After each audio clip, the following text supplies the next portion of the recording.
Good morning, everyone. Thank you for being here on this Monday morning. I'm honored to be here with our ranking member of the Financial Services Committee, our leader, Maxine Waters, with Mr. Congressman Foster of Illinois. And first, again, we're not going back.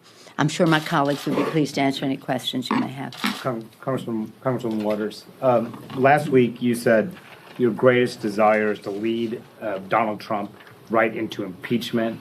I'm wondering why is it appropriate to call for the impeachment of the president less than a month after him taking office? I have not called for the impeachment yet. He's doing it himself. Let me just say that the statement I made was a statement in response to questions and pleas that I'm getting from many citizens across this country. What are we going to do?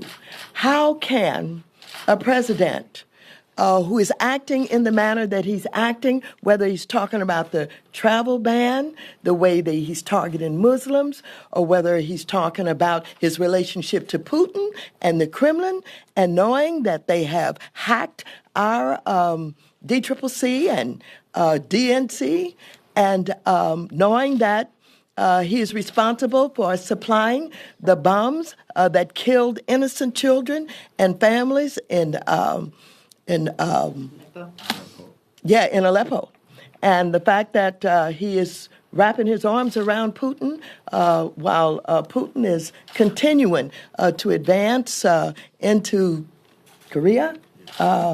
I think that he is leading himself into that kind of position where folks will begin to ask, what are we going to do? And the answer is going to be, eventually, we've got to do something about him. We cannot continue to have a president who's acting in this manner. It is dangerous to the United States of America. Leader Pelosi, do you agree? Pelosi, do you agree? Would you agree with that? Well, the person, I'm not here to talk about impeachment today. I'm here to talk about what the assault that the Trump administration is making on America's working families.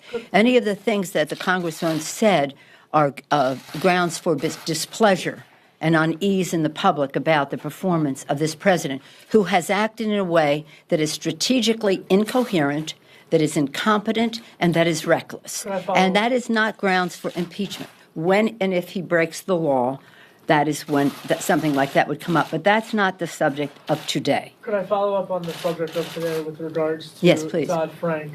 Several of your colleagues in the Democratic caucus actually supported or were against President Obama's efforts on the fiduciary rule. No, that's not true. That's not true.